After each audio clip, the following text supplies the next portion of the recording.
Your daughter, niece, or that young woman in your life told you she's focusing on her career right now and just hasn't met the right guy yet.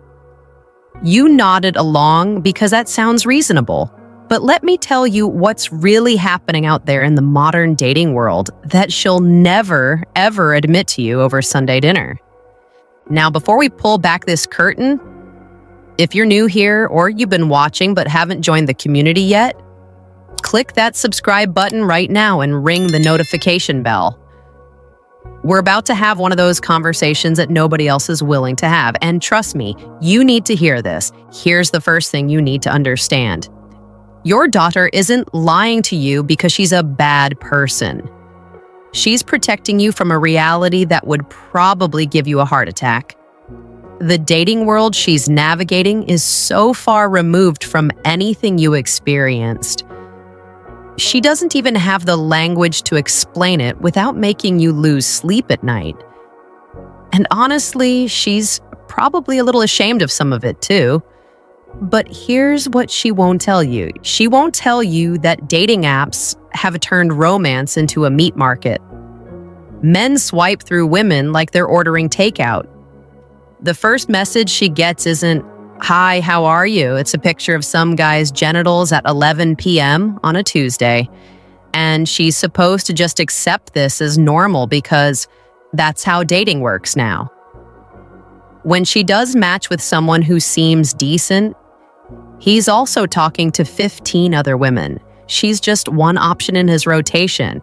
She won't tell you about the hookup culture that's been sold to her generation as empowerment. She's been told that sleeping with men casually like a man does is somehow liberating and feminist. But what she's discovering is different. Giving her body to men who don't respect her, don't call her back, and treat her like a rental car is actually destroying her ability to bond. It's killing her self-worth and leaving her feeling emptier than she's ever felt in her life. And nobody told her that you can't actually separate sex from emotion, no matter what the sex-positive activists promised. She won't tell you that the situationship is now the default. That's where a guy gets all the benefits of having a girlfriend. The sex, the emotional support, the companionship. But he refuses to commit or put a label on it. She's stuck in this limbo for months or even years, hoping he'll eventually want something real. But he never does. Why would he buy the cow when he's getting the milk, the whole farm, and a retirement plan for free? And when she finally asks, "What are we?" he ghosts her and moves on to the next girl willing to accept breadcrumbs. She won't tell you that her body count is probably higher than she ever imagined it would be. Not because she's promiscuous by nature, but because modern dating has normalized sleeping with someone by the third date. And when you've been on 50 first dates that led nowhere, well, you do the math. She feels the weight of that even though everyone told her it wouldn't matter. And now she's in her 30s, wondering if a good man will ever be able to look past her history. She won't tell you about the abortions. Yes, plural for some women, because birth control fails and men lie about wearing protection and accidents happen. She's been told that abortion is just health care and no big deal, but she thinks about it sometimes late at night and wonders about the life she didn't have. And she carries that silently because admitting regret would make her a traitor to feminism. Now, if you're sitting there thinking, "This can't be real," or "Not my daughter," hit that subscribe button and tell me in the comments what you think is really happening out there, because I want to hear if you're seeing the same patterns I am. And here's what else she won't admit. The quality of men available is absolutely terrible, because the good men, the ones with jobs and ambition and respect, they're either already taken or they've opted out completely after watching their friends get destroyed in divorce court. So what's left are man-children in their 30s still playing video games in their mom's basement. Or players who figured out that modern women will accept the absolute bare minimum. And your daughter is competing with hundreds of other women for the attention of these mediocre men while pretending she doesn't need a man at all. She won't tell you that feminism sold her a lie. They told her she could have it all, the corner office and the perfect family. Just delay marriage and kids until your career is established. And now she's 35 with a great job and frozen eggs and a therapy bill that rivals her rent. She's realizing that her most fertile years were spent climbing a corporate ladder that doesn't keep her warm at night. And the men she rejected in her 20s because they weren't ambitious enough are now married to younger women who actually appreciated them. She won't tell you that she secretly wants what you had. A good man who leads, who provides, who actually courts her with intention instead of texting wide at midnight. But she's been trained to see traditional masculinity as toxic and traditional femininity as oppression. So she's out here trying to be the boss babe who doesn't need anyone while her biological clock is ticking louder than a time bomb. And she's confused about why she feels so unfulfilled despite doing everything society told her to do. She won't tell you about the depression and anxiety that comes from giving yourself to men who don't value you.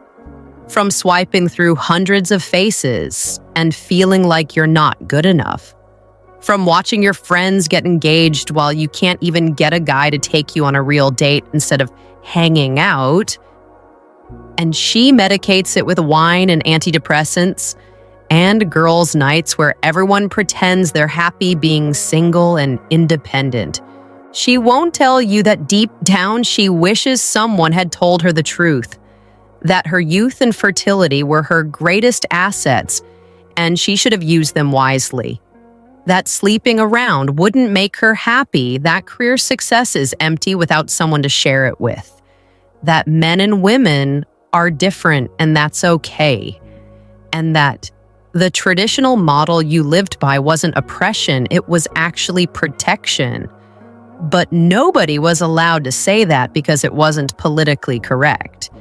And now here she is, and it might be too late to course correct.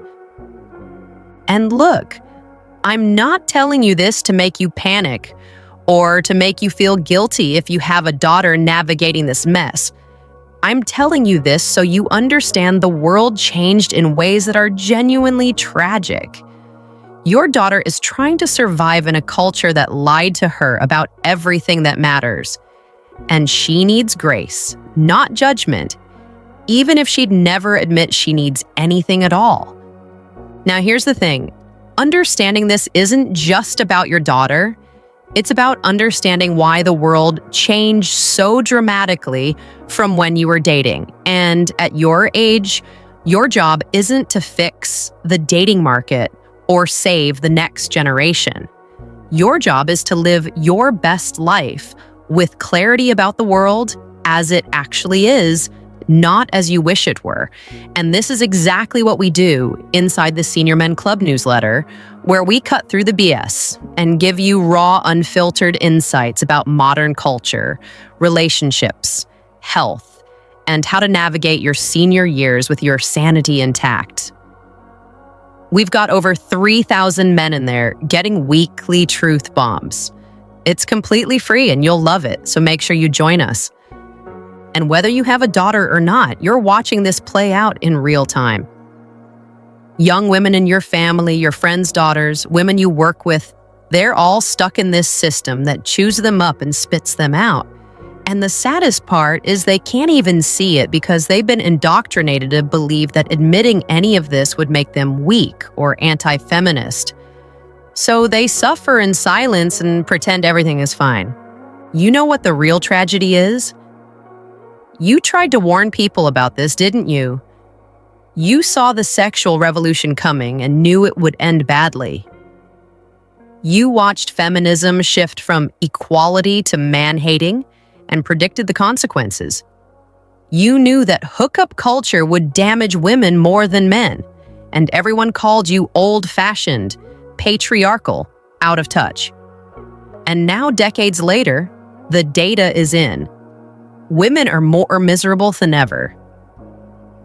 Antidepressant use is through the roof, birth rates are collapsing, and marriage is dying, and suddenly your old-fashioned values don't look so outdated anymore, do they?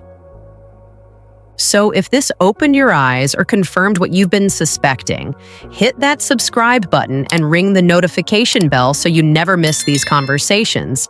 And tell me, do you have a daughter navigating modern dating?